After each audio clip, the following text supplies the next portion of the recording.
Bismillahirrahmanirrahim.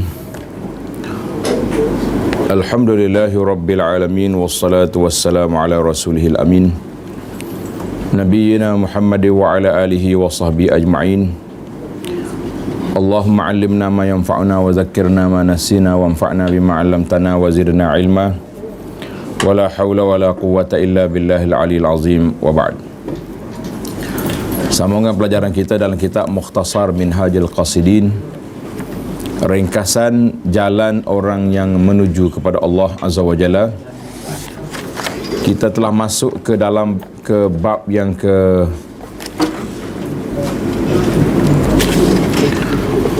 Kitabus Sabri Wasyukri. Bab yang ke-27, bab sabar dan syukur. Sabar dan syukur. Dua perkara yang besar, iaitulah sabar ketika kita ditimpa musibah ataupun diuji oleh Allah Azza wa Jalla, dan kita kena syukur apabila kita dapat nikmat.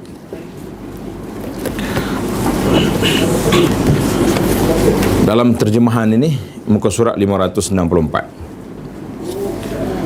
Faslun min ni'amillahi, fasal pada menyatakan sebahagian daripada nikmat Allah Azza wa Jalla,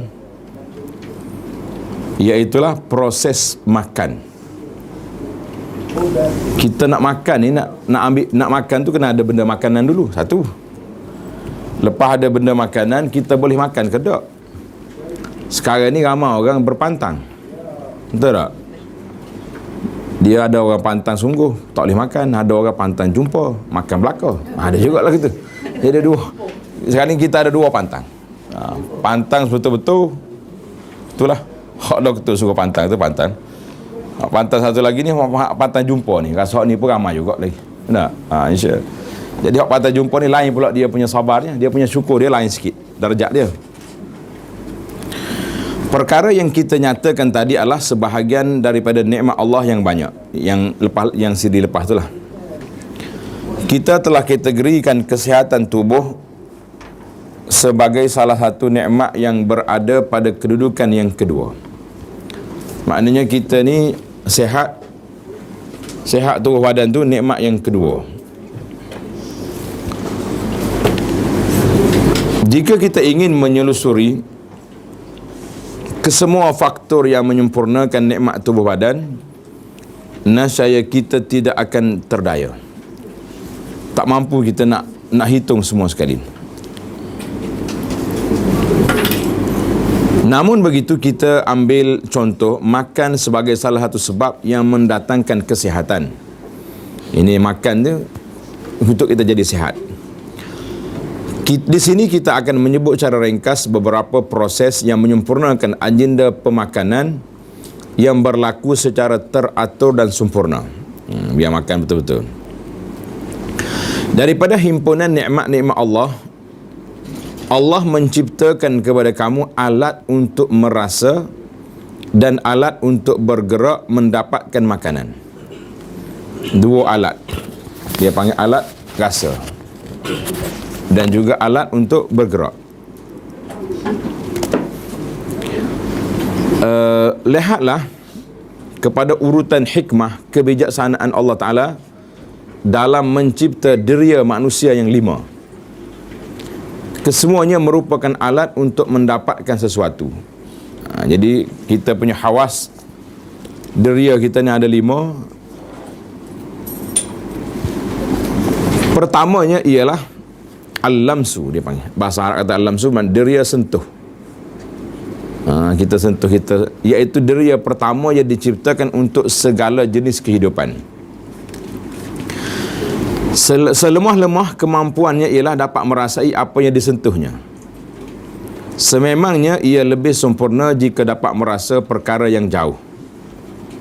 Oleh itu, kamu berhajat untuk mengetahui sesuatu yang berada jauh dari kamu, lalu Allah menciptakan kepada kamu deria bau agar dapat menghidu sesuatu bauan dari jauh. Mana kita nak sentuh ni nak tahu dah. Tak? Tapi kalau duduk kat dapur ni mana nak sampai pergi. Jadi kita bau dulu. Bila kita berbau tu kita rasa sedap ni bau ni. Pasal tu lawan goreng ikan kering pun menitik air liur dah kita kat depan ni. Sebab bau sedap. Dia gorengkan kering baru.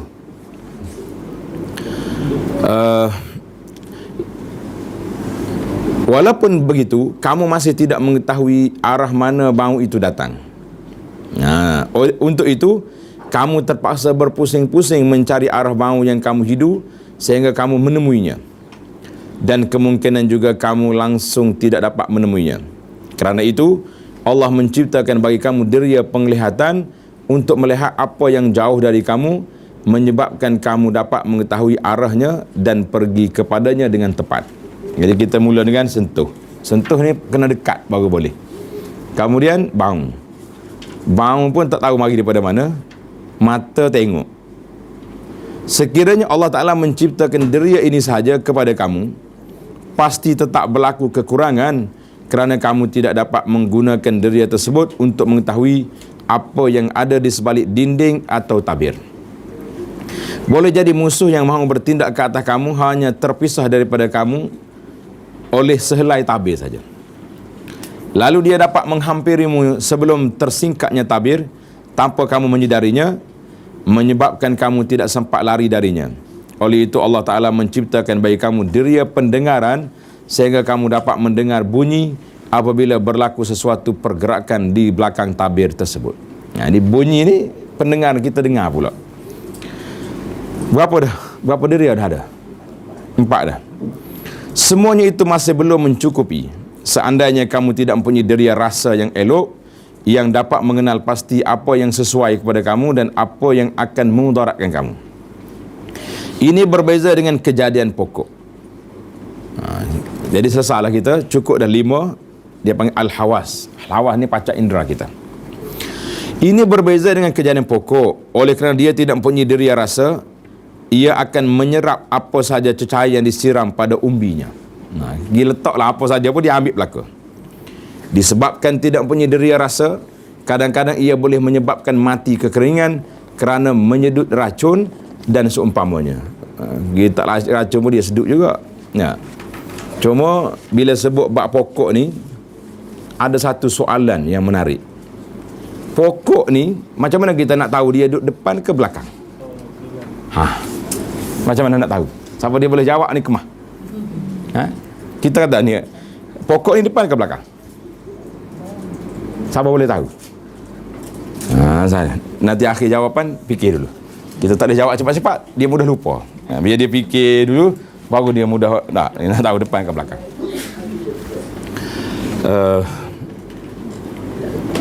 Kemudian Allah Subhanahu Wa Taala memuliakan kamu dengan pemberian lain yang lebih mulia dari segalanya, iaitulah akal. Mana akal ni yang paling mulia sekali. Dengannya kamu dapat mengetahui jenis-jenis makanan dan faedahnya serta apa yang memudaratkan kamu pada masa hadapan. Jadi akal tu kita boleh berfikir. Dengan akal juga kamu dapat mengetahui cara memasak sesuatu makanan, resipinya dan menyediakan bahan-bahannya. Kemudian dapat manfaat dari nikmat akal tersebut untuk memakan sesuatu yang merupakan sebab kepada kesihatan kamu. Ini adalah serendah-rendah faedah akal. Paling rendah faedah akal, orang duk mikir nak buat menu makan. Sekarang ni saya tak tahu ada akal atau tak ada akal orang. Guna akal ke tidak menu kita hari ni? Guna ke tak guna? Tak payah guna dah rasa. Tak. Dia pakai baca di kertas orang tulis tu, dia campak dalam bekas jadi belaka. Tak mikir dah kau nak fikir-fikir. Kalau dulu kena fikir, nak masak ni kena letak tu, letak ni. Sekarang ni letak apa? Baca kertas tu campak dalam tu dah. Jadi tak jadi, buat lain pula. Saya rasa zaman kita ini banyak akal telah ditumpulkan oleh alat-alat yang ada hari ni. Tapi kena fikir juga. Sebab itulah kita kadang-kadang bila kita beli bahan yang sedia ada tak, pakai letak tak kira banyak mana, asalkan dia tulis banyak. Jadi akhirnya jadi apa? Masing lah macam-macam dah. Hikmat terbesar yang dapat diperolehi dari akal ini ialah dapat mengenali Allah Azza wa Jalla. Inilah yang paling besar sekali darjat kita. Kita nak guna akal kita untuk apa? Untuk mengenali Allah Azza wa Jalla. Apa yang kita nyatakan berkenaan 5 panca indera yang zahir ini merupakan sebahagian sahaja dari kebolehannya dan bukanlah kesemuanya. Jangan kamu menyangka bahawa kita telah menyingkapi semuanya. Maknanya itu baru sebahagian daripada kecil. Baru tajuk baru tu. Mana kalau kita nak tengok hari ni, para pelajar boleh tengok banyak orang buat, dia panggil mausu'ah, ensiklopedia anggota manusia. Satu dia panggil hawas, sentuhan saja. Sebuah buku orang tulis. Sentuh dia macam mana, bagaimana dia punya, macam-macam orang duduk kerja hari ni. Kitanya kerja nak baca hak dia pun tak habis lagi kan. Pandangan adalah salah, pandangan an-nazar dia panggil. Salah satu daripada deria yang 5, dan mata adalah alat untuk memandang. Dia lain. Dia panggil basar, tengok. Mata itu alat. Pasal itulah ada orang mata tapi dia tak menengok. Siapa? Orang buta. Mata celek. Mata dia celek. Ada setengah orang buta ni mata dia celek. Karena itu dikatakan Ashabul Kahfi, waktu dia tidur mata dia celek. Lepas tu orang pergi tengok, oh tak tidur, lari. Kalau tidak dia kena kacau ke orang. Ini kita ni kalau tengok orang tidur mata celek, lari ke tak lari? Lari rasa. Takut juga tak? Allah Ta'ala buat dah tidur tu kena tutup mata.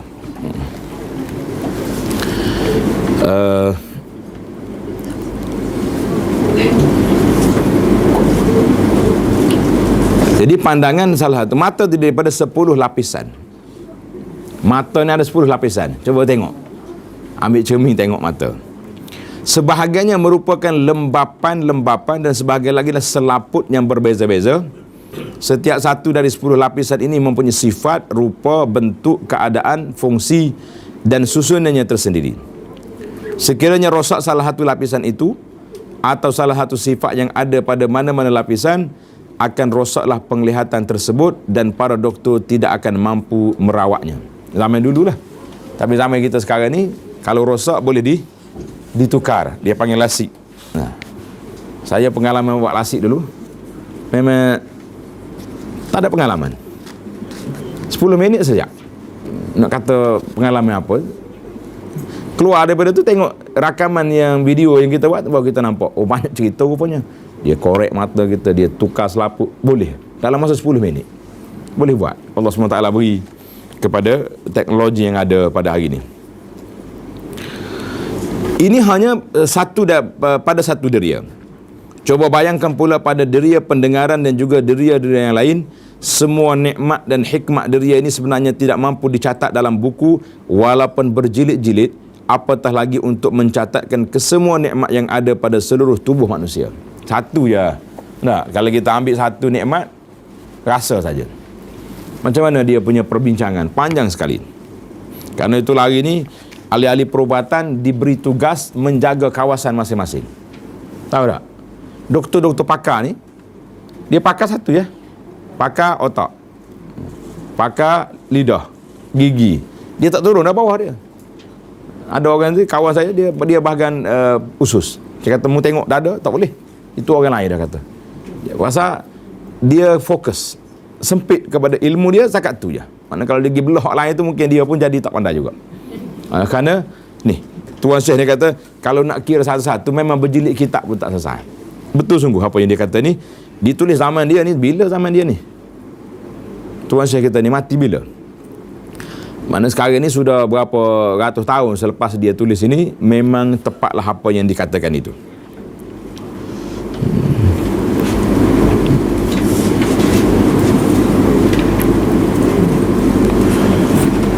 Kemudian, lihatlah pula kepada ciptaan sifat kehendak.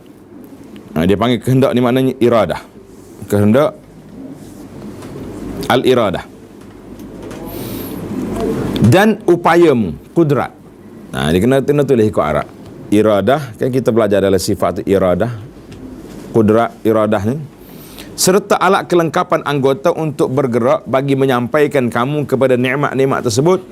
Sekiranya kamu ada penglihatan yang membolehkan kamu mengenali makanan, tetapi tidak diciptakan kepada kamu keinginan dan selera untuk menikmatinya, fungsi penglihatan tersebut akan terbantut. Jadi kita nampak makanan, tapi nak makan tak boleh. maka dikira terbantu waktu tu.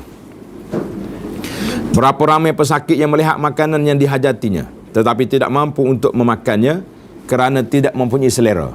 Ini satu penyakit ke tak? Ada setengah orang ni, kalau dia tak ada selera makan, dia menyalahkan kedai. Dia kata kedai ni boleh jadi ada hantu kat sini. Oh, ada orang sihir. Susah juga kita tu. Kedai dia pergi hari-hari, dia mahu pun tahu dah tom yam ke apa benda, dia rasa sangat dah. Katalah kalau kedai ni kita kena tukar-tukar juga. Hari ni kedai ni, besok minggu depan kedai ni, baru kita tak jemu dah. Akhir sekali ahli sihir juga yang dipersalahkan. Kedai tu kena sihir dah. Saya kata betul kan ni. Itu khurafat kepercayaan masyarakat kita. Dia mudah nak pergi ke situ. Nak pergi ke mana? Nak menyalahkan orang. Padahal lidah dia yang tak rasa. Jangan mudah menyalahkan orang. Dia tak ada selera makan, tak jadi juga. Sedangkan makanan tersebut amat bermanfaat kepada mereka. Kerana itulah Allah menciptakan kepada kamu nafsu untuk makan dan menjadikannya menguasai kamu, lalu ia meronta-ronta dari dirimu sehingga kamu bergerak untuk makan. Bila kita lapar, meronta tak dia? Sekarang ni bagi orang yang gemuk-gemuk, sihat-sihat ni, obesity ni, ada satu proses baru, dia belah kat sini, dia buang segenap makan. Doktor. Kau doktor tak boleh buat ni. Tak boleh buat. Tak boleh buat. Dia buang segenap makan, jadi dia biasanya bila perut dia lapar, dia akan bagi segenap ke otak. Dia nak makan apa. Pada waktu itu otak akan arahkan semua ni, jadi semangat belakang nak pergi ni. Itu ni. Masya Allah, tabarakallah. Jadi dia bila buang segenap tu tak lalu makan. Makan sikit-sikit ya. Kita ni tak payah perangkap pergi buang lah. Kita didik sendiri nafsu tu supaya tidak nak makan banyak-banyak. Banyak juga ilmu saya belajar dengan pokok doktor ni, pelik-pelik juga cerita dia. Bila kita baca ni teringat ilmu doktor ajar kita barang-barang yang ajaib. Lalu Allah menciptakan perasaan benci terhadap makanan ketika kenyang. Ketika itu kamu baik. Keinginan dan selera makan ini kalau tidak dihadkan sekadar keperluan, ia akan melampau dan membinasakan diri kamu sendiri. Lalu Allah menciptakan perasaan benci terhadap makanan ketika kenyang. Ketika itu kamu akan berhenti dari makan. Demikianlah juga keadaannya dengan keinginan seks yang terkandung padanya hikmah menyambung dan mengekalkan zuriat keturunan. Jadi ada orang ni, betul ke dia tak lalu makan bila dia kenyang, ke memang tak boleh makan?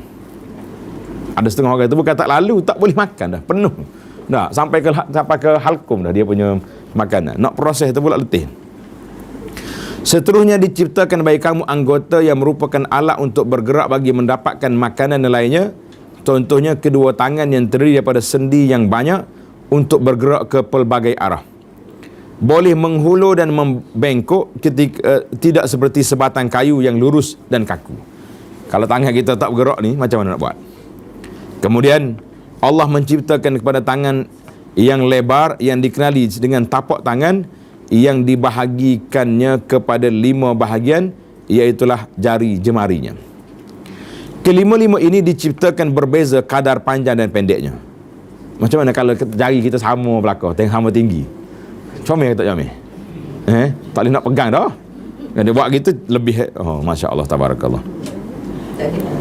Tak boleh pegang. Jari jemari ini diletakkan dalam 2 barisan, iaitu dengan menjadikan ibu jari di tepi dan diikuti dengan jari-jari yang lain. Jika diciptakan sesak berhimpun di satu tempat, hikmah sebenar penciptaannya tidak akan terhasil. Kemudian diciptakan kuku-kuku di kepala setiap jari untuk menguatkannya bagi memungut sesuatu yang halus yang tidak dapat dibuat oleh jari. Itu asalnya. Tapi orang sekarang ni tak, kuku dia buat panjang, dia cap pula situ. Dia tak tahu itu hija kuku panjang, itu hija kucing. Sebab dia tak ada pisau, dia tidak ada alat. Kita ambil tugas-tugas hayawan buat balik, kita buat apa ni yang pelik.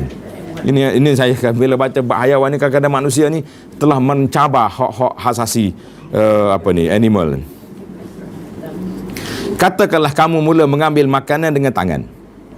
Sudah tentu ia belum mencukupi sehinggalah makanan tersebut masuk ke dalam perut kamu. Oleh itu Allah menciptakan kepada kamu mulut dan 2 tulang rahang yang tersusun padanya gigi-gigi. Allah membahagikan pula gigi-gigi tersebut pada bahagian-bahagian yang mempunyai fungsi-fungsi tertentu. sebahagiannya untuk memotong makanan, iaitulah gigi kacip, sebahagiannya lagi untuk mengoyak dan memecahkan makanan, iaitulah gigi taring, dan sebahagian yang lain lagi untuk menghancur dan mengisar makanan, iaitulah gigi geraham. Kemudian Allah menjadikan tulang rahang sebelah bawah sahaja yang bergerak ke atas dan ke bawah bagi menghancurkan makanan, sedangkan rahang di atas tidak bergerak. Siapa dia tahu? Gigi ni sebelah bawah yang bergerak, atas tak bergerak. Kau tak perasan pun. Baru hari ni baru tahu. Bergerak kita lagu ni. Tak tahu rupanya tak bergerak atas ni, duduk diam situ. Kalau bergerak dua-dua, saya ingat kacik lidah kita. Allah SWT Maha Kaya. Masya Allah, tabarakallah. Ini nikmat. Mengaji kita tak tasawuf tu, dia bangkit semua nikmat supaya kita lebih rasa besarnya nikmat Allah Ta'ala kepada kita. Lihatlah bagaimana hebatnya ciptaan Allah Subhanahu Wa Ta'ala, tetapi alat pengisar ciptaan manusia menggunakan bahagian atas untuk bergerak mengisar dan bahagian bawah tetap tidak bergerak. Yang kisaran tu gerak atas, gerak bawah. Gerak atas, bawah tak bergerak. Gigi kita pula, itu nak beza di antara manusia dengan makhluk lain. Masya Allah, tabarakallah. Ini kerana sekiranya bahagian atas yang bergerak, ia akan membahayakan anggota-anggota lain yang lebih mulia, kepala, otak dan segala deria yang ada. Mungkin dia bergegar sampai ke otak. Jadi dia duduk diam situ, dia tunggu je. Kemudian lihat pula bagaimana Allah mengurniakan kamu nikmat lidah yang boleh bergerak ke setiap penjuru mulut. Ia berfungsi untuk menolak makanan dari tengah mulut ke bahagian gigi mengikut keperluan, seperti sebatang penyeduk menolak makanan ke arah kisaran. Lidah juga memiliki keajaiban yang hebat dalam mengungkapkan kata-kata. Sekiranya gigi kamu mengerat dan menghancurkan makanan yang kering, kamu tidak akan dapat menelannya kecuali dengan bantuan cecair atau lembapan yang membolehkan makan itu melongsor masuk ke dalam halkum. Lihatlah betapa agungnya ciptaan Allah yang menjadikan kilang memproses air liur di bawah lidah dan mengeluarkannya sekadar yang diperlukan sehingga ia dapat bercampur dengan makanan lalu ditelan dengan mudah. Subhanallah. Baru kita nampak tak? Rupanya banyak sangat fungsi-fungsi yang Allah ciptakan dalam mulut saja baru bincang. Seterusnya, bagaimanakah pula makanan yang telah hancur ini dapat sampai ke perut? Ia tidak mungkin dilakukan dengan tangan. Tangan nak hola lagi. Oleh sebab itu Allah menjadikan saluran makanan dan kerongkong di mana bahagian hujungnya bertingkat-tingkat dan terbuka untuk menerima makanan tersebut. Kemudian ia akan tertutup dan memampat sehingga makanan tersebut dapat dibalik-balikkan lalu dibawa turun ke dalam perut. Ini panggil perut. Apabila makanan sampai ke perut, sama ada roti atau buahan yang sudah hancur, ia masih tidak sesuai untuk menjadi daging, tulang dan darah, melainkan setelah ia dimasak secara sempurna, diproses secara sempurna. Kemudian Allah menjadikan perut seolah-olah periuk yang mampu menampung makanan dengan kadar-kadar tertentu. Setelah makanan itu berada dalam perut, pintu-pintu perut mula tertutup. Makanan tadi dihangatkan dengan kepanasan yang dihasilkan oleh 4 organ, iaitu hati dari sebelah kanan, limpa dari sebelah kiri, selaput usus di bahagian hadapan, dan daging tulang belakang dari bahagian belakang. Ini dia punya mikrowave dia. Ada dalam tempat. Melalui proses ini, makanan itu akan masak dan menjadi seakan-akan cecair yang sesuai untuk dialirkan ke semua saluran darah. Kemudian, makanan itu naik ke hati dan berhenti seketika di situ, sementara berlaku proses pemanasan yang lain pula sehingga ia masak. Kemudian ia tersebar ke seluruh anggota badan yang menyebabkan berlakunya proses tumbesaran di samping pembuangan dalam bentuk najis. Terlalu panjang perbahasannya jika kita mahu memperincikan kesemuanya. Macam baca kitab, bukan kitab tasawuf ni, macam kitab perubatan kita tak? Masya Allah, tabarakallah. Para ulama kita ni reti belaka dia, orang zaman dulu. Manusia mempunyai pelbagai organ badan dan saluran darah yang tidak terhitung banyaknya. Saiznya pula berbeza-beza. Ada yang kecil dan ada yang besar, di samping berbeza-beza tebal nipisnya. Semuanya mempunyai nikmat yang tersendiri. Semua ini adalah ciptaan Allah Ta'ala jika organ yang sepatutnya bergerak itu menjadi kaku, ataupun organ yang sepatutnya kaku itu mula bergerak, pasti kamu akan binasa. Mana hak tak bergerak, jangan suruh dia bergerak. Oleh sebab itu, renungilah nikmat Allah Ta'ala ke atas kamu, nescaya kamu akan bertambah syukur. Kamu hanya mengetahui nikmat makan sahaja, sedangkan ia adalah sekecil-kecil nikmat. Kamu mengetahuinya apabila terasa lapar lalu kamu makan. Keadaan ini sama seperti hayawan, di mana ia juga akan makan apabila lapar, tidur apabila letih, dan mengadakan hubungan seks apabila bernafsu. Sekiranya kamu mengenali diri kamu hanya seperti keldai mengenali dirinya, bagaimana kamu boleh bersyukur? Masya Allah, tabarakallah. Ini tuan syekh kita ni pukul dah. Dia suruh kita makan, lepas tu dia bagi pula peringatan. Apa yang kami nyatakan tadi hanyalah setitis dari lautan nikmat Allah Ta'ala. Oleh itu bandingkanlah dengan nikmat-nikmat yang lain. Jika dibandingkan nikmat yang diketahui oleh kita dan juga makhluk yang lain dengan nikmat yang tidak diketahui, nescaya kadarnya itu adalah lebih sedikit daripada setitis air dari lautan yang luas.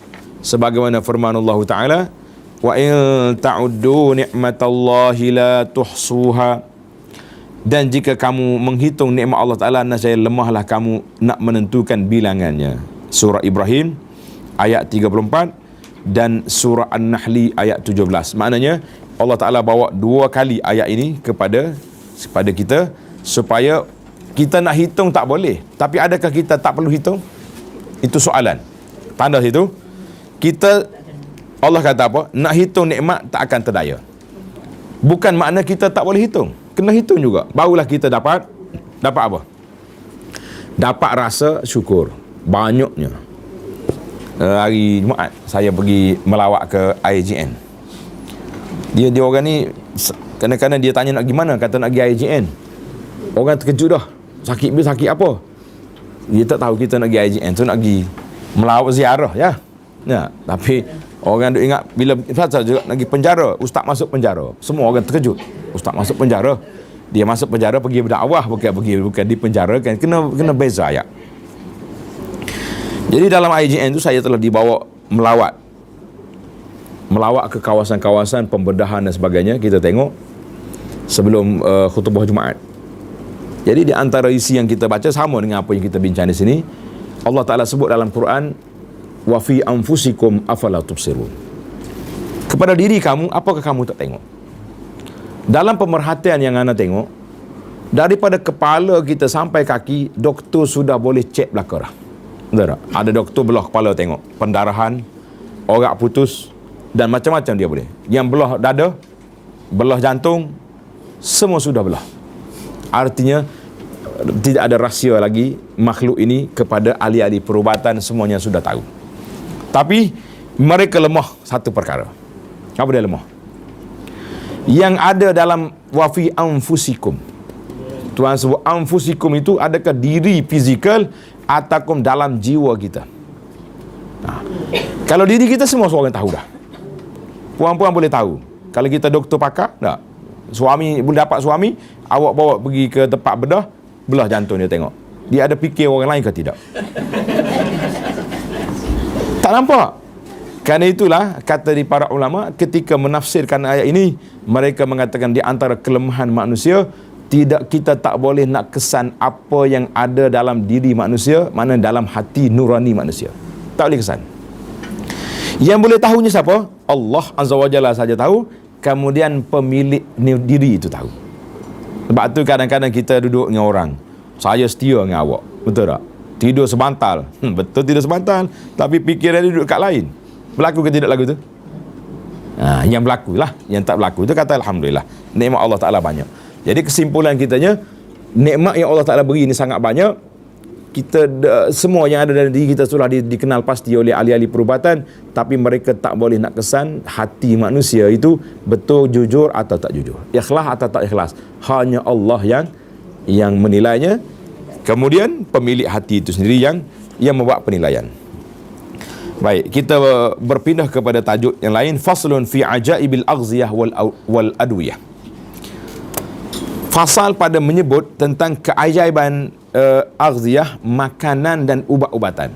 Ini ajaib juga ni. Makanan kita ni satu-satu mari daripada mana? Yang tadi kita duk bincang tentang nikmatnya hasil daripada makan. Ini keajaiban makanan. Keajaiban makanan ubat-ubatan. Terdapat pelbagai jenis makanan yang telah diciptakan oleh Allah bersama dengan keajaibannya yang tidak terkira. Ia terbahagi kepada makanan, ubat-ubatan, buah-buahan dan lain-lainnya. Kita akan memperkatakan sebahagian daripada makanan tersebut. Nak kata semua tak larat kan? Apabila kamu mempunyai sedikit gandum, kemudian kamu memakannya, nescaya kamu akan menghabisinya dan kamu akan tinggal selepas itu dalam kelaparan. Kalau kita gandum, beras lah kita panggil nasi ini. Kita nasi seguni, kita makan semua, apa jadi? Habislah beras. Alangkah perlunya kamu kepada ketika itu untuk melakukan suatu usaha yang membolehkan bijian gandum ataupun beras itu tumbuh dan mengeluarkan hasil berlipat kali ganda sehingga dapat memenuhi keperluan kamu. Usaha tersebut sudah tentulah dengan proses bercucuk tanam. Kemudian hendaklah menanamnya di bumi yang ada air, dan air itu pula hendaklah bersebati dengan tanah yang boleh membentuk tanah liat. Air dan tanah tidak memadai. Jika kamu meletakkan benih itu di atas tanah yang keras, ia tidak akan tumbuh kerana tidak cukup udara. Ia hendaklah ditanam di tanah gambut yang mempunyai ruang-ruang udara.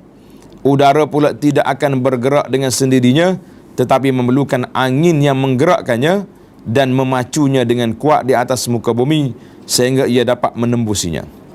Semua itu juga tidak memadai, kerana ia juga berhajat kepada kehangatan cuaca musim bunga dan musim panas, kerana jika ia ditanam pada cuaca yang terlalu sejuk, ia tidak akan tumbuh. Jadi musim salji, orang duk main salji tak boleh nak nanam pokok.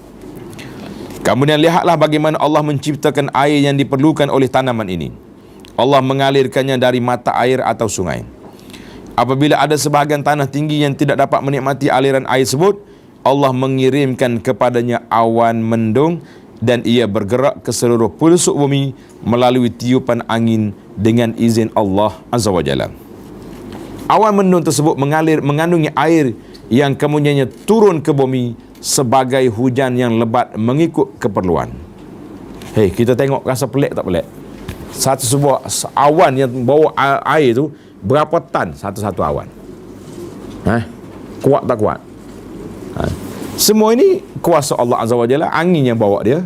Yang mengawal dia siapa? Pegawai yang jaga awan siapa? Malaikat.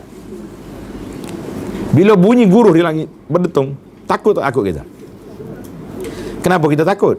Itu suara malaikat. Malaikat nak bawa awan tu pergi ke mana? Maknanya, seorang ulama waktu berada dengan khalifah di Arafah, hari haji, bila kilak ni kuat berdetung, khalifah ni ketakutan. Dia kata, khalifah, yang bunyi suara di langit itu rahmat nak turun. Bagaimana esok apabila berlakunya gempa, hancurnya bumi ketika kiamat nak berlaku? Khalifah menangis sampai satu hari pada hari wukuf di Arafah. Jadi kita hari ni bila bunyi nikmat tu kita takut. Padahalnya yang nak turun tu apa? Bala ke nikmat? Nikmat.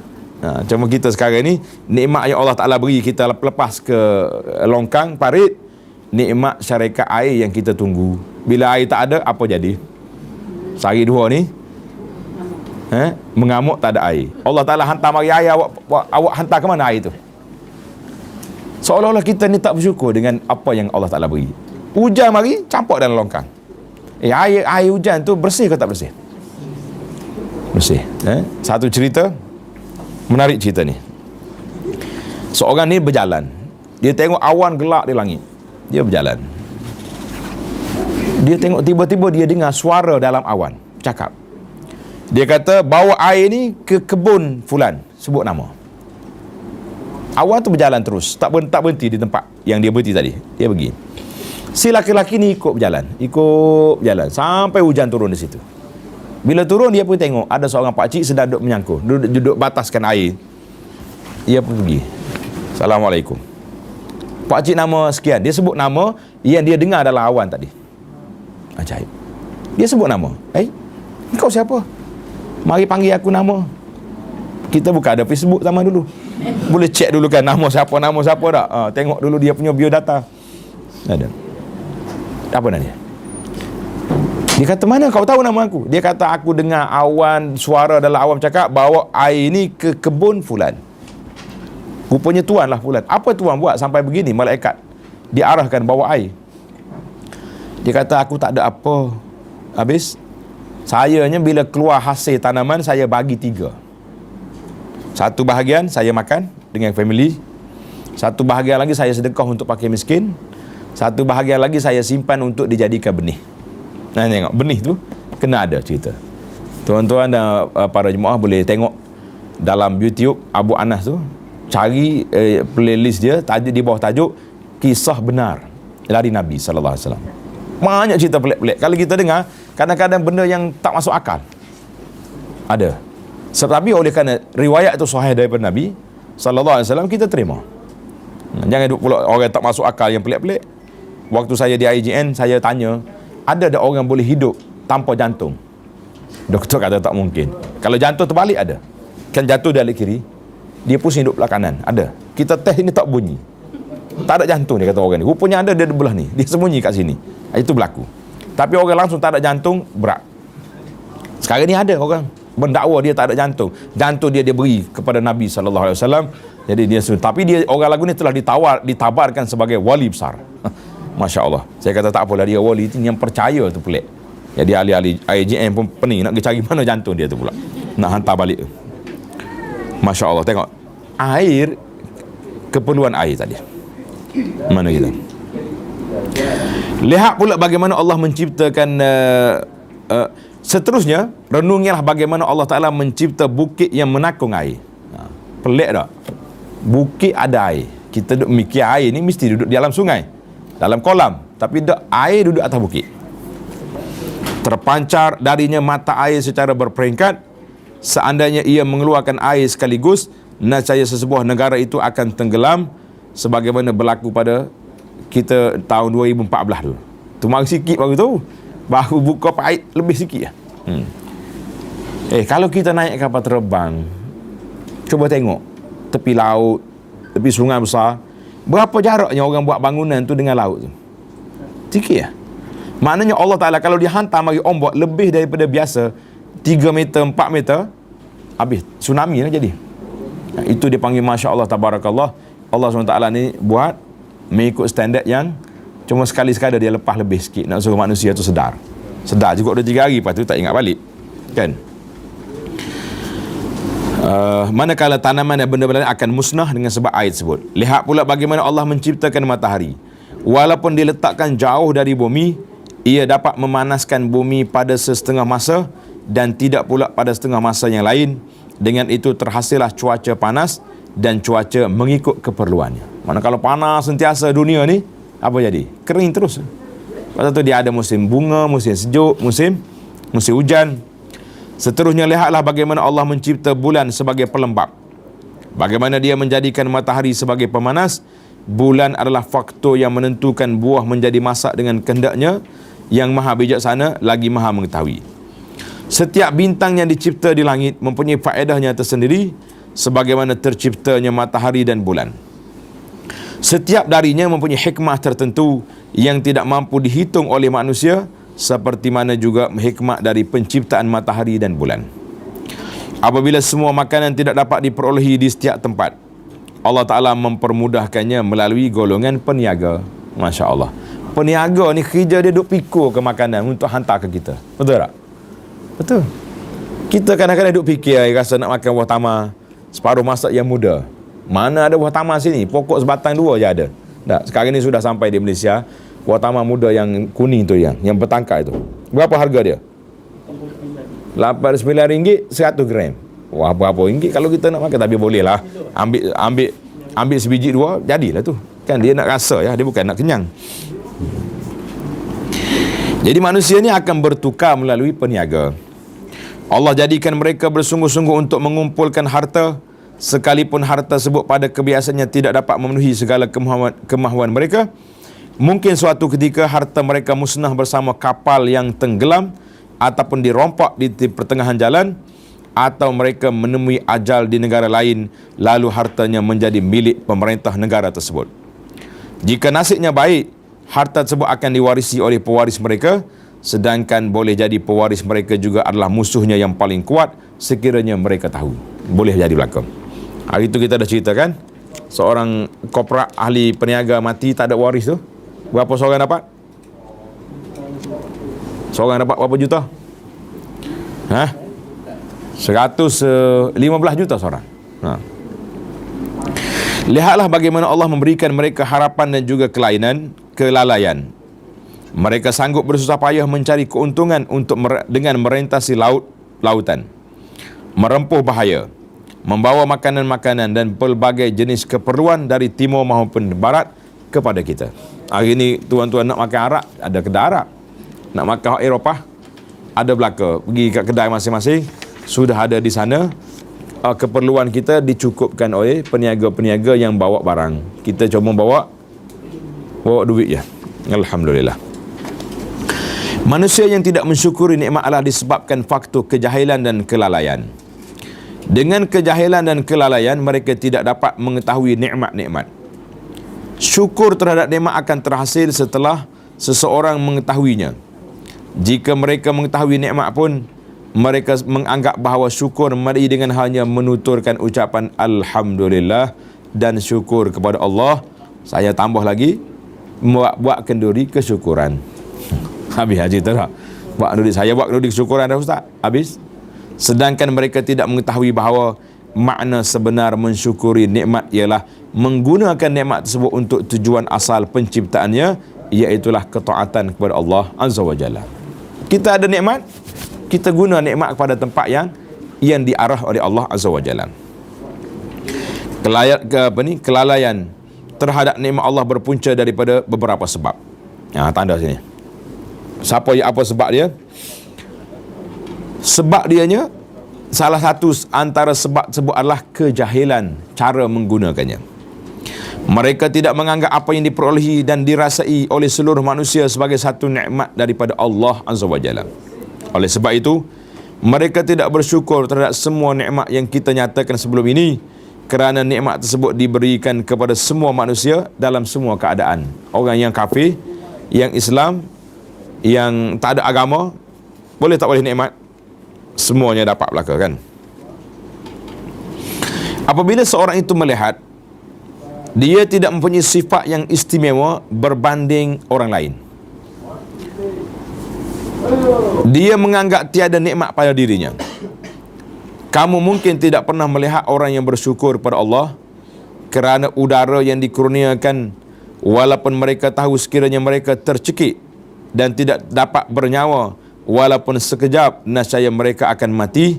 Begitu juga sekiranya mereka dikurung dalam bilik sauna ni bilik mandi panas tu. Kita pula pergi buat bilik tu pula dah. Atau telaga, nescaya mereka akan mati kelepasan.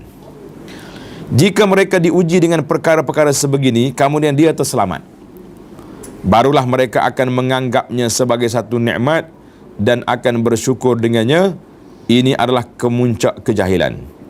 Kerana kesyukuran mereka itu bergantung kepada nikmat yang dicabut dari mereka dan kemudiannya dikembalikan semula kepada mereka.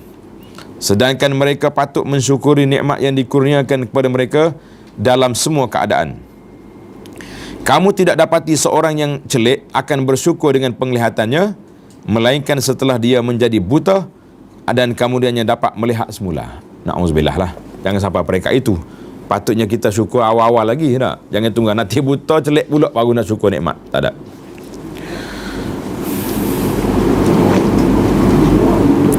Celik semula kan?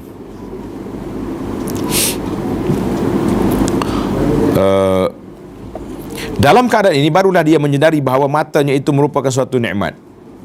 Perumpamanya sama seperti seorang hamba jahat yang sentiasa dipukul. Sekiranya dia tidak dipukul pada suatu ketika, dia akan bersyukur dan akan menganggapnya satu nikmat. Namun begitu, seandainya dia dari awalnya memang tidak dipukul, pasti dia akan lalai dari nikmat tersebut dan tidak akan bersyukur. Maknanya kita kena pukul jugalah sekali-sekala orang ni. Tak, baru dia tahu, Pasal tu pekerja-pekerja hari ni kadang-kadang lebih daripada tokel lagi. Betul tak? Kita nak parking depan kedai dia mari marah bukan main. Kata awak tokel ke? Betul tak? Dia macam mana kesombongan tu dah berlaku sebab mereka dapat merasai nikmat duduk di sini dan juga dapat menikmat menguasai sebahagian daripada pasaran yang ada di kawasan kita. Kita pula jadi tokel tak tahu duduk mana kita ni. Oleh sebab itu, manusia hanya bersyukur setelah memberi sedikit sebanyak kelebihan yang khusus kepadanya sahaja dan mereka lupa semua nikmat yang Allah sedang dan telah berikan kepadanya. Kita duk ingatkan nikmat tu, hak baru dapat tu ya. Tak, kita tak sedar nikmat sebenarnya sudah banyak Allah Ta'ala beri kepada kita. Sebagaimana diceritakan bahawa, ini cerita sedap ni. Orang miskin mengadu tentang kesusahan mereka kepada seorang yang bijaksana. Ini menarik ni. Kalau boleh bawa cerita ni kepada anak-anak, kepada orang tua orang ni, cerita. Lalu orang yang bijaksana tadi bertanya kepada mereka,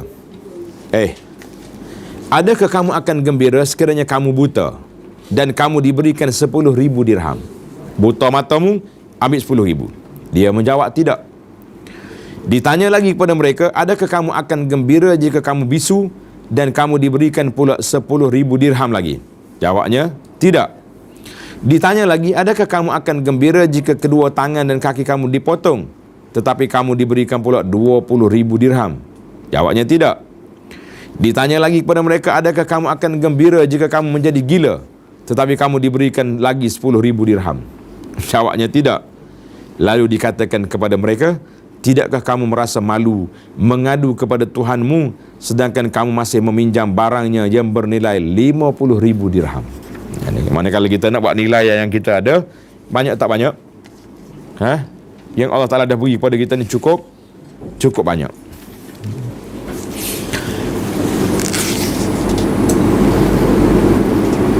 Satu riwayat lagi. Ini cerita yang kedua pula ni.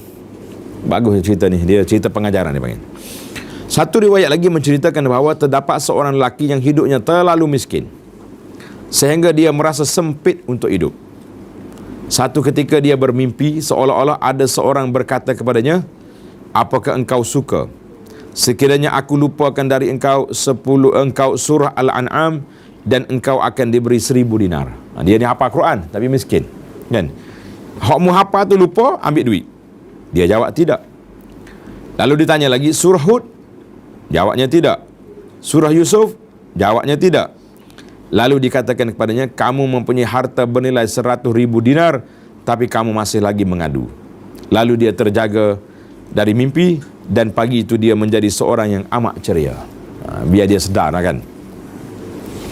Ibnu As-Sammak setelah masuk menemui Khalifah Ar-Rashid, Harun Ar-Rashid. Cerita Harun Ar-Rashid jangan baca daripada buku 1001 Malam. Pernah baca ke buku ni? Zaman-zaman yang budak dulu. Tak baca? Ada yang baca. Percaya ke tak? Tak percayalah tak. Sebagai cerita ya. Sultan Harun Ar-Rashid ni di antara sultan yang baik. Tapi cerita dalam tu, Masya Allah, bodoh-bodoh belakang kat situ. Masya Allah. Saya pun heran. Macam mana orang boleh percaya Alfu Lailan wa Lailah ni? 1001 malam tu. Cerita tu pelik-pelik kan. Hak cerita 1001 malam ni yang bagusnya Abu Nawas je lah tak? Jadi Ibnu As-Sammak masuk jumpa dengan Khalifah untuk memberi nasihat. Apabila selesai dia memberi nasihat, Ar-Rashid menangis dan meminta sebekas air untuk diminum. Selesai daripada nasihat, dia pun nak minum air lah kan. Lalu Ibnu Sammak bertanya kepadanya, wahai Khalifah, Amirul Mukminin, sekiranya kamu ditegah dari meminum air ini, apakah kamu sanggup menebusnya dengan dunia dan segala isinya? Lepas minum air tak keluar pula, air tak boleh minum. Kita nak mati dah ni, harta kita banyak. Jawabnya, ya, aku tebuslah. Lalu dia berkata, minumlah. Dia pun bagi air, suruh minum. Menarik juga ni. Lalu dia bertanya, semoga Allah Ta'ala memberkatimu. Setelah baginda minum, Ibnu As-Sammak berkata lagi, wahai Amir ini, sekiranya kamu dihalang dari mengeluarkan air ini, nak kencing tak boleh, apakah kamu sanggup menukarkannya untuk dibolehkan kencing dengan dunia dan segala isinya? Jawab Amir ini, sanggup lah. Kalau tak bagi pun mati juga. Lalu ia berkata, maka apakah yang kamu mahu lakukan terhadap sesuatu dunia yang nilainya lebih rendah dari seteguk air ini? Ini menerangkan bahawa nikmat Allah Ta'ala ke atas hambanya, iaitulah seteguk air ketika dahaga, adalah lebih besar nilaiannya dari dunia dan segala isinya. Kemampuan untuk mengeluarkan hadas, air kencing juga adalah antara nikmat yang besar. Ini adalah petunjuk ringkas kepada nikmat-nikmat yang tertentu. Berapa ramai orang berlari ke hospital? Sebab apa? Tak boleh nak buang air? Tak. Bukan main, bukan susah, bukan senang tu. Apabila seorang hamba meneliti dengan mendalam, dia akan melihat bahawa terlalu banyak nikmat yang dikurniakan oleh Allah kepadanya, sama ada yang berbeza dari yang orang lain ataupun turut dimiliki oleh manusia lain. Ada kalanya nikmat tu kita yang dapat, ada kalanya bersama. Antaranya ialah nikmat akal. Setiap hamba redha kepada akalnya yang diciptakan oleh Allah Ta'ala. Dia merasakan seolah-olah dialah orang yang paling berakal. Jarang sekali dia meminta sesuatu kepada Allah berkaitan dengan akal. Sekiranya itulah pegangannya, dia wajib bersyukur kepada Allah Azza wa Jalla. Kita sedar-sedar, akal kita dah ada. Kita kena pergi beli dulu, pasang. Install balik dah. Cuma perkembangan akal tu bermula daripada kita belajar sikit demi sikit, akhirnya kita jadi matang. Alhamdulillah. Hari ni pula sibuk pula, khilaf pula. Orang duk sibuk, budak kecil 5 tahun boleh baca Quran, boleh baca tak. Keluar pula satu teori baru ni, tak bagus pula budak kecil baca awal-awal sangat. Dia jadi boring dah sebab 7 tahun tu dia pandai baca dah. Saya pun tak tahu nak komen. Orang kata apa komen Ustaz? Saya katanya nak baca banyak lagi. Saya pergi bulan lepas ke Mesir saja beli kitab untuk perpustakaan pondok kita, 111 kotak dapat. Tak kalau setakat umur 7 tahun pandai baca dah, tak habis lagi 111 kotak. Habis ke tak habis? Tapi tak tahulah teori dia macam mana, wallahu alam. Kita kata benda khilaf tu khilaf lah. Benda khilaf tak boleh diengkar kata orang. Hei, orang duk fikir nak suruh budak ni cerdik, baca awal, mari pula teori, tak boleh baca awal. Kena bagi sikit-sikit. Jadi khilaf semua lah kita ni. Tak habis dah khilaf tu.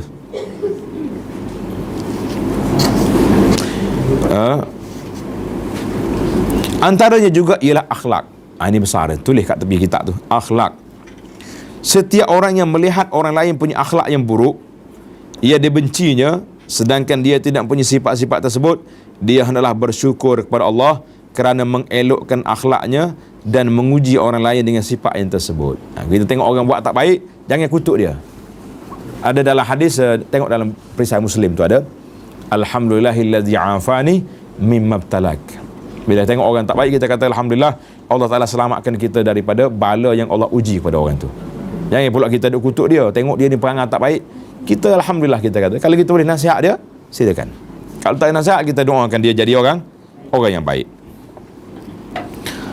Antaranya Masya Allah ialah rahsia dalamnya dan perbuatan-perbuatannya tertutup. Tadi yang kita sebut tadi, bab dalam mana? Dalam hati kita. Siapa tahu? Kalaulah Allah membuka rahsia tersebut kepada seorang yang lain, pasti dia akan merasa malu. Apatah lagi sekiranya diketahui oleh seluruh manusia. Kerana itu, kenapa dia tidak mensyukuri Allah Ta'ala di atas lindungan yang indah ini, di mana Allah hanya menzahirkan kebaikannya dan menutup keburukannya. Sekarang ni, orang nak berkawan dengan kita sebab apa? Kenapa orang nak bersahabat dengan kita? Sebab orang tengok kita baik. Tapi kalau dia buka semua rahsia kita, kata dia ahli syair kata, kalau Allah Ta'ala buka semua la'abas salam, orang nak bersalam dengan kita pun tak mahu dah. Dia ni Masya Allah, nampak sangat tak? Buat kerja rajin tapi mungkin hati tak ikhlas. Ada juga lah gitu. Ada orang ni macam-macam. Apatah lagi sekiranya diketahui oleh seluruh manusia, tentulah lagi berat. Jadi kita syukur nikmat Allah Ta'ala dah tutup kita punya rahsia. Kita ambil contoh yang lebih umum dari itu. Kita berkata, jika segala apa yang dimiliki oleh seseorang hamba, sama ada tempat tinggal atau negeri atau sahabat atau kaum keluarga atau kedudukan atau semua perkara yang disukainya itu diambil dan ditarik darinya, kemudian digantikan pula dengan hak kepunyaan orang lain, pasti dia tidak akan meredainya. Nah, hak kita hilang, patut kita nak ambil orang lain. Nak kata nak kita? Tak nak. Demikianlah bandingannya nikmat Allah kepadanya, di mana Allah telah menjadikannya sebagai orang yang beriman, bukan orang yang kufur, sebagai sejenis hidupan yang bernyawa, bukan benda pejal dan kaku, sebagai manusia bukan binatang, lelaki bukan perempuan, sihat bukan sakit, dan sempurna bukan cacat. Semua ini adalah keistimewaan yang dikurniakan kepadanya. Sekiranya dia melihat bahawa tidak mungkin keadaan yang ada padanya ditukar dengan keadaan yang ada pada orang lain, seperti mana dia tidak dapat menerima keadaan diri seseorang yang lain, orang lain boleh menggantikan dirinya sendiri, sama ada keseluruhan atau pada perkara tertentu, maka dia perlu menyedari bahawa terlalu banyak nikmat Allah Ta'ala kepadanya yang tidak dikurniakan kepada orang lain. Banyak ke tidak? Banyak sekali. Sekiranya dia berfikir bahawa dia boleh bertukar keadaan dengan orang lain, dia hendaklah perhatikan jumlah mereka yang dia impi-impikan itu, yang dia ingin jadi seperti mereka itu. Kita ni nak jadi seperti siapa atas dunia ni? Nah, kalau nak comel, kita perhati siapa dia hak paling lawas sekali. Nak jadi orang tu, hak cerdik pula, yang kaya pula, habis orang kita nak jadi belaka. Akhir sekali kita tak jadi kita. Itu masalah kita. Kita sendiri tak nak jadi kita pula. Berat ni. Ini masalah ni. Sudah tentu dia akan dapati jumlahnya lebih sedikit berbanding golongan lain. Ketika itu dia akan tahu bahawa jumlah golongan yang terkebawah darinya lebih ramai berbanding golongan yang lebih atas darinya, yang menjadi impian itu. Oleh itu, kenapa dia hanya menumpukan perhatian kepada orang yang lebih atas tanpa melihat orang yang lebih bawah? Sabda Nabi SAW, tanda hadis ini yang diriwayatkan oleh Abu Hurairah. Sabda Nabi SAW, "Iza nazara ahadukum ila man fuddila alaihi fil mali wal khalqi, falyanzur ila man huwa asfala minhu mimman fuddila alaihi." Maksud dia, sekiranya kamu melihat seorang yang memiliki harta dan rupa parah yang lebih dari kamu, hendaklah kamu melihat kepada siapa yang lebih rendah dari kamu dalam bab dunia. Hadis ini dalam Bukhari dan Muslim.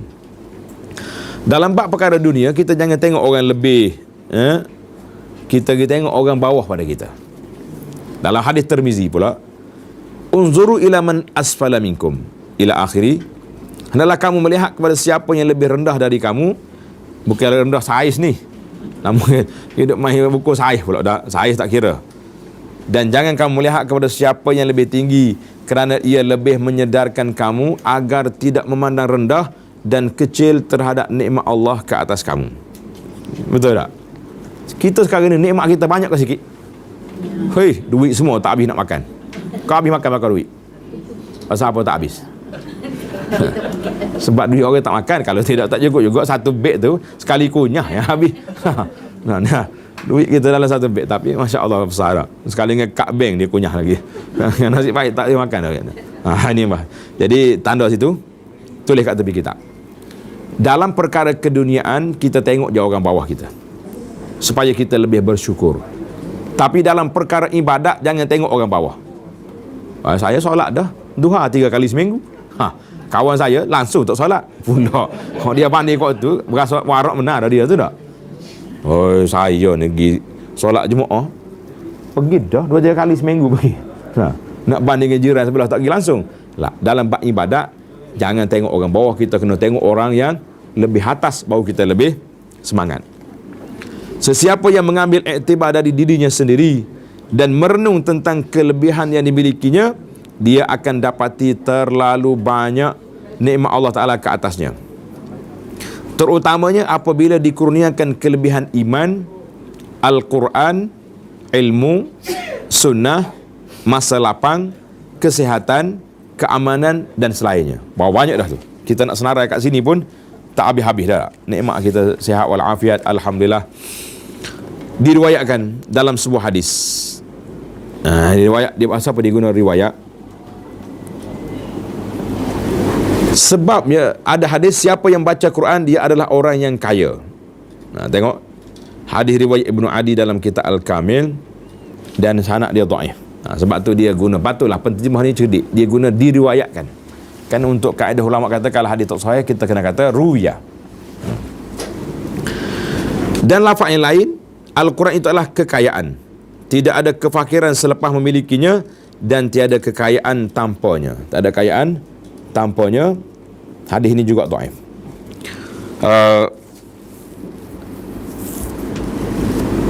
Dalam hadis yang lain, hak ni hadis sahih ni, tanda. Nabi kata apa? Man asbaha aminan fi sirbihi. Man asbaha aminan fi sirbihi mu'afan fi badanihi. Indahu qutu yaumihi faka'annama huyizat lahu dunya bihazafiriha. Sesiapa yang hatinya tenang, asbaha, tulis itu. Siapa yang bangun pada waktu pagi, tenang hati dia. Mana tak ada serabut, susah. Badannya sihat.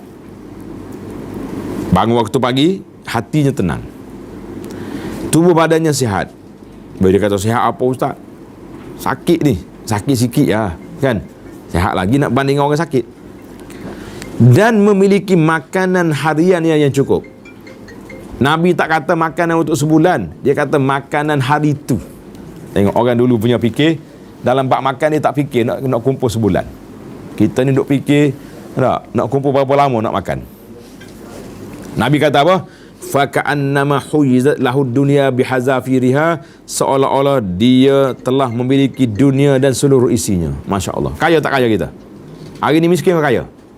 Bangun waktu pagi tadi sihat. Makanan ada. Untuk apa bulan ada kat rumah? Hak dalam peti saja pun sudah 3 minggu tak habis makan. Tak, tu tak kira lagi hak basi-basi. Hak 2 bulan lepas tu tak sempat nak panas pula. Tak kira lagi. Habis macam mana kita tak nak syukur kepada Allah Azza wa Jalla. Masya Allah, tabarakallah. Hadis ni dalam riwayat Man asbaha minkum, hadis riwayat At-Tirmizi dengan sanad yang baik. Sebahagian penyair berkata, apabila sudah ada padamu sumber makanan, juga sihat tubuh badan dan aman kehidupan, kamu pula masih terasa ditemani kedukaan, sudah tentu dukamu itu tidak berkesudahan. Maknanya kalau kita dah nikmat banyak hari ni, rasa duk stres lagi, rasa duk serabut lagi, tak akan hilang dah sabar lama. Sebab itu tanda manusia tidak bersyukur. Bila orang tak syukur, dapat tak dapat? Tak akan habis. Punca manusia sakit jiwa, stres hari ni sebab apa? Sebab yang pertama tidak bersyukur, yang kedua sebab hasad dalam hati. Bila hasad, dia tengok orang dapat nikmat, serabut sungguh. Macam mana dia boleh dapat?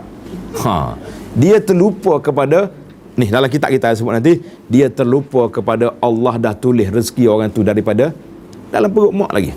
Sudah tahu dah dia kaya miskin.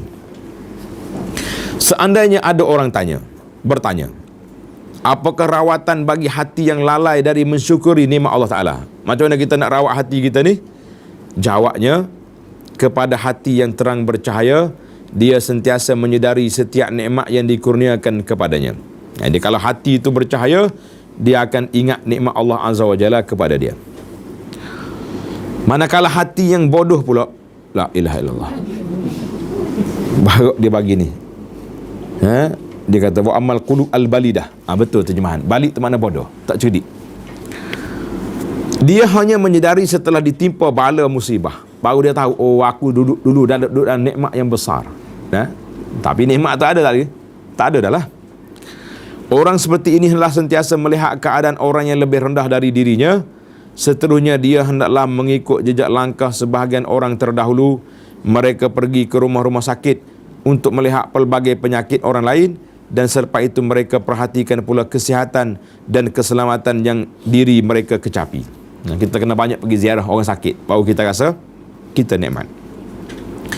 Mereka pergi menyaksikan penjenayah-penjenayah yang dibunuh, yang dipotong tangan dan kaki mereka serta disiksa, lalu bersyukur pada Allah kerana terselamat daripada semua hukuman tersebut. Sekarang ni tak payah pergilah, buka YouTube, buka TV, kita sudah nampak bagaimana orang dibunuh hari-hari, tidak ada pembelaan. Mereka pergi ke perkuburan dan menyedari bahawa perkara yang paling diharapkan oleh orang yang telah mati ialah agar dikembalikan ke dunia untuk menebus kembali kesalahan yang dilakukannya dahulu. Dan bagi mereka yang taat, mereka ingin kembali untuk menambahkan ketaatannya. Boleh tak boleh? Kita pergi ke kubur, kita duk mikir apa? Selalu pergi ziarah kubur, pergi buat apa? Tanya sungguh ni. Pergi pacak bunga. Dah pergi buat apa? Kita pergi kubur untuk kita berfikir. Orang dalam kubur ni, kalau diberi pilihan dia nak balik semula ke dunia, orang yang baik nak balik, nak tambah ibadat. Orang yang tak baik nak balik, nak bertaubat. Sebab itulah satu kisah, tanda kisah ni menarik. Seorang ulama ni dia pergi dengan sahabat-sahabat dia pergi kebumikan jenazah. Sahabat dia mati. Setelah kebumikan jenazah, dia kumpul semua. Dia kata, saudara, orang panggil tazkirah di kubur kan. Saudara, sahabat kita dalam kubur hari ni, dia nak apa? Dia nak apa? Dia tak suruh dah bini dia, anak dia pergi tunggu. Dia tak peduli dia orang. Yang dia nak balik semula ke dunia untuk menambahkan ibadat dia, untuk bertobat berdosa-dosa dia. Jawab dia, Tuan Syekh, dia sekarang sudah tamat tempoh dia. Kita yang masih ada tempoh ni, kenapa nak bertempoh lagi? Betul tak? Tangguh lagi tak kita? Sehari Quran berapa muka surat boleh baca? Berapa kali kita zikir? Saya berapa kali dah bagi ijazah sanad zikir 4 kalimah tu. Ingat tak ingat zikir tu? Apa dia? Subhanallah, Alhamdulillah, wa la ilaha illallah. Berapa kali saya baca? Tanya tu soalan yang kedua ni, soalan maut semua ni. Tak. Dia kata zikir sudah ingat, yang tak ingatnya apa? Nak berzikir. Kenapa tak ingat? Siapa yang menghalang kita untuk tak ingat berzikir? Siapa halang? Kenapa marah dengan syaitan? Apa dosa dia dengan kita? Semua benda marah dengan syaitan. Syaitan yang bersalah, kita tak bersalah. Memanglah kerja dia menggoda kita, syaitan. Tetapi adakah dia 100% salah? Ke kita yang salah? Kita yang salah sebab tidak ada perancangan untuk masa depan yang cemerlang. Ayat ni ayat siapa? Ayat penjual syarikat insurans. Saya selalu kena panggilan. Oh, Encik telah terpilih untuk mendapat skill tu skill ni. Kata skill ni saya boleh berapa dapat? Dia kata kalau Encik mati sekian-sekian. Kenapa kau nak matikan aku? Cakap. Marah, dia letak telefon dia tu. Baik. Orang tua ni cakap marah. Kita hidup ni nak senang kita ke nak senang orang? Yang betul cakap. Kita hidup nak suruh kita senang ke orang senang? Habis yang kita buat sekarang ni suruh orang ke suruh kita senang? Ibu bapa kadang-kadang terpaksa berhutang dengan bank riba, dengan macam-macam buat semata-mata nak menyenangkan anak-anak. Betul tak? Buka syarikat perniagaan dah tua, kediri tak larat, buka lagi kedai-kedai. Sebab apa? Untuk anak-anak, masa depan anak-anak. Anak-anak dia kaya dah.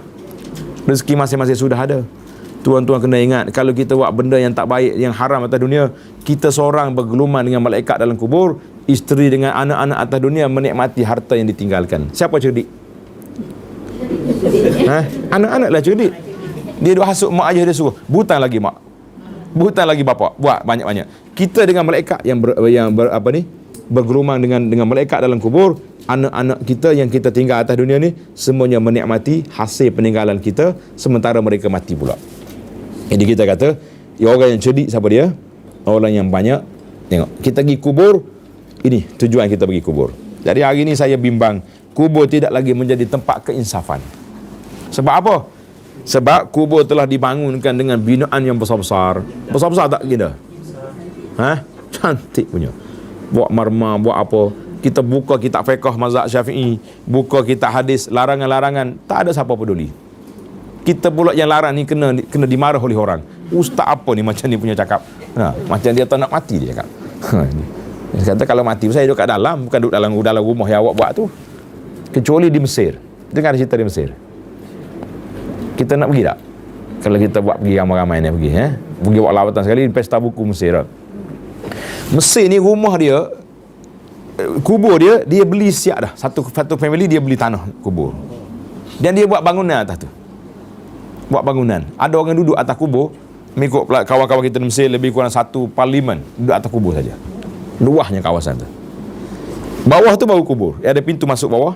Kubur dia tu dia letak yang mayat itu.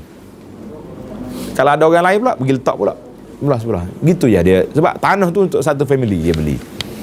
Tak tahulah, mungkin orang dia terlalu ramai yang menyebabkan tak ada tanah. Kan nak tengok tak ada tanah, banyak lagi tanah padang pasir tu. Dah jadi budaya dia zaman bila dulu, wallahu alam. kita kena baca satu penulis Mesir yang menarik ya. Dia tulis kitab Al-Jabarti contohnya. Kalau baca dalam buku Al-Jabarti ni seorang ulama di Mesir. Dia banyak tulis benda-benda cerita-cerita Mesir. Jadi pelik, jadi kubur dah jadi tempat duduk orang. Dia beranak, bercucu, bercicit, boleh menantu kat situ atas kubur. Jadi tak ada lagi lah kesan pergi ziarah kubur tu sudah tidak ada. Tengok ni.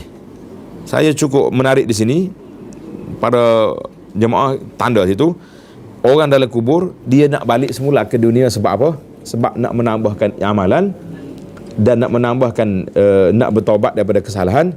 Kita yang masih duduk belum atas kubur ni, belum masuk dalam kubur ni, kenapa kita tidak bersedia untuk melakukan perkara yang menjadi cita-cita dan harapan kita setelah masuk dalam kubur? Sekarang bersedia. Jadi bila nak sedia, setiap orang kena buat jadual hidup. Sekarang ni jadual kita bangun pukul berapa? Pukul berapa bangun? Pukul 5 pagi. InsyaAllah 5 pagi lah kita letak. Awal sangat kan, nak takut tak larat dah. 5.30. Boleh 5.30? Tak boleh? Boleh 5.30. Pukul 5, 5.30. Tak, sempat lagi lah kita solat tahajud, kita solat witir, bertaubat kepada Allah Ta'ala. Pada waktu itu kena ingat waktu mustajab doa. Waktu Allah SWT berfirman, hal min taibin, ada orang bertaubat. Hal min mustaghfir, ada orang beristighfar. Jadi saya kata tuan-tuan, kalau kita tak mampu nak bangun waktu ni, jangan bangun, tidur terus. Ni ada musim tertentu, ada orang bangun duk bertempik pada waktu tu. Nah, yang muda-muda ni, yang tua pun bangun juga kadang-kadang. Pernah tak suami bangun duduk melaung pada waktu tu, pukul 3, 4 pagi ada? Tak ada. Ini warak belakang ni. Tak. Kalau bangun, pergi panggil, tidur bang. Ambil kain selimut, bungkus balik orang tua tu. Mu tahajud tak bangun, tengok bola boleh? Buat apa kata hidup atas dunia ni? Dia bulan berapa yang orang boleh tahajud tu? Bulan berapa?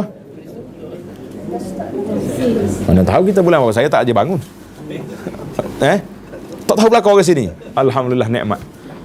Tak ada orang yang ikut perkembangan tak. Tak saya ikut lah. Kalau boleh kekalkan dengan apa yang ada ni. Jadi saya kata, kalau kita tak mampu nak bertahajud, jangan bangun buat apa-apa. Tak apa.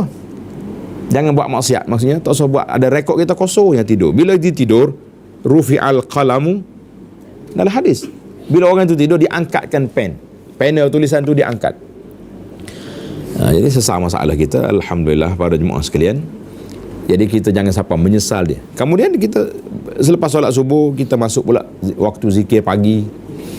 Kemudian setiap hari kita letak target kita berapa muka nak baca Quran. Kalau ada orang dakwa tak boleh baca Quran, alhamdulillah hari ni pen sudah boleh baca Quran. Pen baca Quran tak? Dah ada kat rumah dah? Beli dah? Tak beli lagi pun tak usah belilah. Ada setengah orang dia tak mampu nak baca sendiri. Jadi alhamdulillah dengan adanya kaset, adanya CD, adanya video YouTube ni, kita pasangnya surah ni, kita pegang Quran ikut dia baca. Sementara kita belajar jugalah. Tapi kita boleh ikut, dengar. Mudah-mudahan satu juzuk satu hari kita dapat baca. Orang sekarang ni cerdik pelik-pelik. Dia buat grup WhatsApp, dia panggil grup khatam. Ada grup khatam. Ada tak? Dia bagi satu orang berapa muka surat. Lepas tu dalam grup tu ada 100 orang. Satu juzuk Quran ni 20 muka ya. Kalau 100 orang, berapa muka seorang kena baca? Setengah muka seorang. Bagi setengah muka, lepas setengah jam dia tanya, dah khatam? Dia pun declare, kita dah khatam satu kali hari ni. Dia tanya saya, Ustaz, khatam tak khatam? Kata khatam lah. Khatam berapa? Khatam dua baris seorang baca. Khatam 5 baris, khatam satu muka. Mana ada sistem khatam Quran lagu tu? Kita nak khatam kena baca daripada awal sampai ke akhir baru khatam. Pandai juga. Siapa dia pandai? Saya takkan nak kata syaitan pandai. Nak orang baca Quran. Cuma pandai je orang ni nak larakan kita daripada baca Quran yang sebenar. Dia bagi-bagi, oh saya khatam hari-hari dalam grup. Dalam grup yang khatamnya. Kat mana tak tahu. Kan? Maka itu dia panggil tidak memadai. Sebab yang betul-betul kita khatam ni apabila kita dapat tamatkan bacaan kita, bacaan Al-Quran itu barulah dia panggil kita khatam. Hari ni pula Masya Allah Tabarakallah, banyak isu-isu yang berlaku dalam dunia hari ni, kita pun tak reti nak ulas. Tak ulas, orang suruh ulas. Yang terbaru ni, mazhab baru ni, dia panggil mazhab Panama. Apa dia Panama? Apa? Pernah buat? Taklah ke? Alhamdulillah. Tak tahu macam manalah dia. Patutnya budak-budak dekat tadika boleh lah macam tu kan. Nak masuk pejabat menari-nari gini. Ni orang tua-tua dulu buat apa? Cikgu di sekolah, ada di pejabat, pakat duk menari depan pejabat, yang seorang tu pegang handphone, ambil gambar. Lepas tu duk ditularkan. Saya kata itu satu perbuatan yang tak senonoh nama dia. Kurang sopan dari sudut peraturan kita sebagai seorang Islam lah. Kalau nak buat juga, sama masuk dalam bilik sama-sama muslimah. Laki-laki sama-sama dia tutup, tak usah duduk pakai rakam-rakaman lah dah. Kalau itu sebagai satu senaman.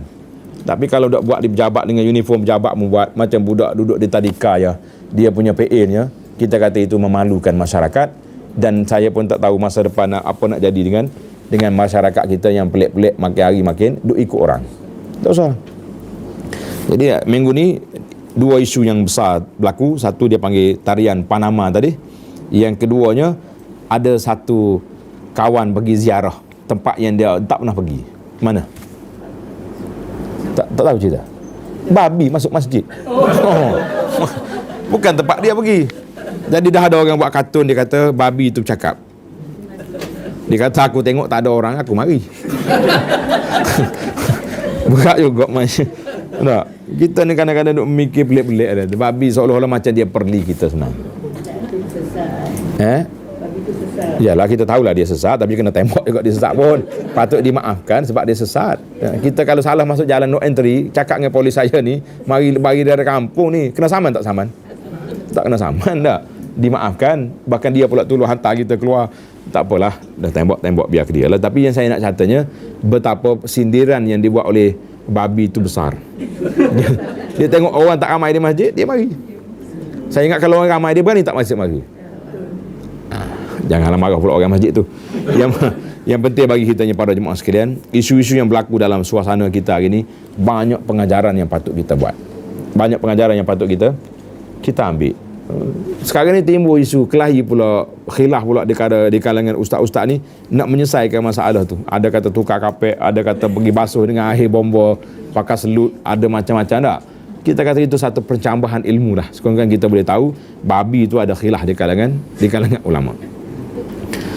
Cuma saya tak ulah banyak lah bab babi ni. Kalau tidak macam-macam, nanti dia orang tukar pula gambar tu, dia ambil kepala babi, letak kat gambar kita.